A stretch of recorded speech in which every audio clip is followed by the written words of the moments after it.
Assalamu-alaikum dear students, my name is Abdurrahman and today we will discuss about Adobe Photoshop lesson number 3. In the lesson number 3, we will work on how to open a new file. Let's start it. Click on the shortcut of Adobe Photoshop.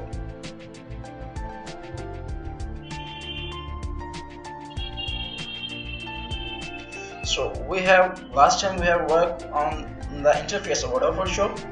Today we will discuss on new file open. So go to file menu, click on the new document opening. Have a short command like Ctrl+N.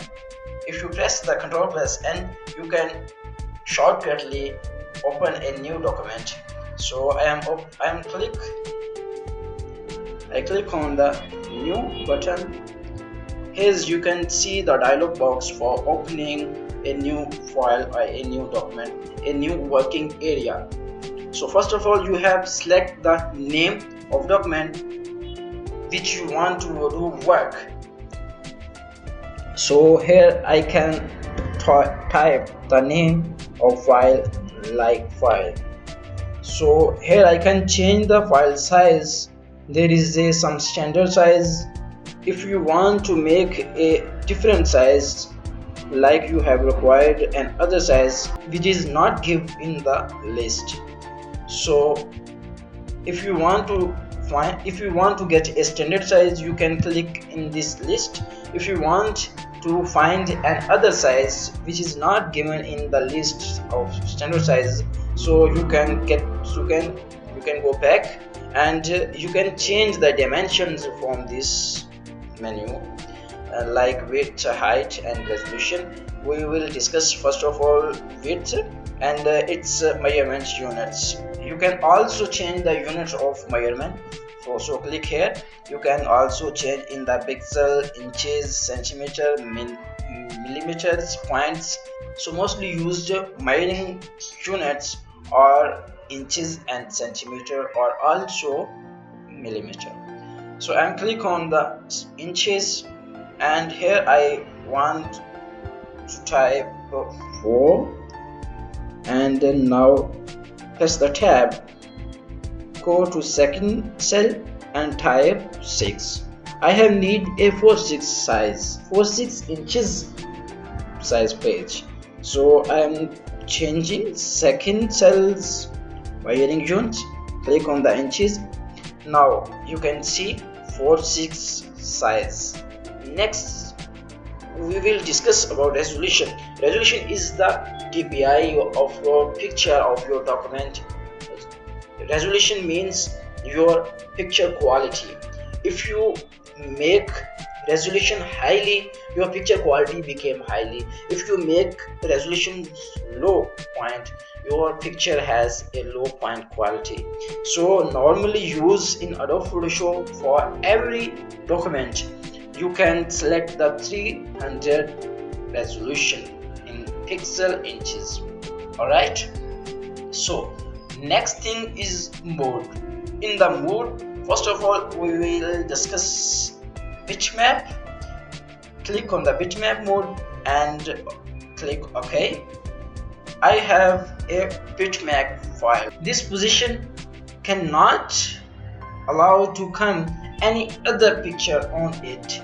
You can work only on it with tools. You cannot merge any other picture on this working area because of it is a bitmap file. So next we will going to see next mode. Click on the mode grayscale. Click OK. Grayscale mode is used for making your color photo to black and white. Let's see. I have a colored picture. Double click on this photo or click one and press on the open button. Here I have take a color photo. I'll select the move tool and click on this color photo and move to the grayscale working area. you can see here this photo have a color and here it became change into the black and white. It's a function of grayscale mode. So next we will see, next the mode is RGB color.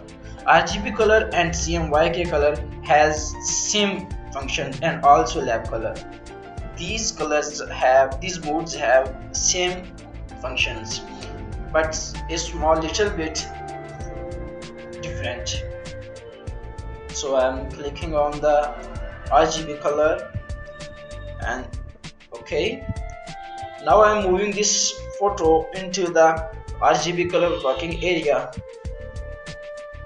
You can see the same position of photo. This working area is used for more pictures merged into one picture or one working area or one file, as you like. You can see the same color, same quality on the RGB working area. Now we will going to check the next mode. Click on new CMYK. Okay. Now I'm moving the picture on the CMYK working area. For moving, you need to select the move tool. You can see RGB working area and CMYK working area has same quality of picture, but there is a little different. The difference is known as printing. If you print the RGB color, you will get some dark quality print. If you print the CMYK picture or working area or file, you will get a real quality as you see in the laptop or PC, the quality of color. So let's see the fifth mode. There is a lab color. Click OK. Now I am moving the picture on lab color working area. You can see it is also same like CMYK RGB working area. Alright. So there is the modes.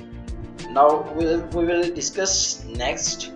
Next there are backgrounds. How you have need to the background. So first of all, which is used normally white content. You can see we will select on the white and all the working area have white background. If you need the colored background, you will select on the background color and okay, you will change RGB color mostly used, which are alright. Click OK. I have a RGB color platform working area, so I will fill the color. So I am going to the work plates. In the color switches, I'll select the red color. Click on the red color. You can see in the toolbar color of top color is red color, which I recently selected. So I'll click on the working area, which I have select the contents of color background. It is a short command to fill the color in any selection or any working area. So press the Alt plus backspace button to fill the top color of toolbar. Alright, you can see it has been filled.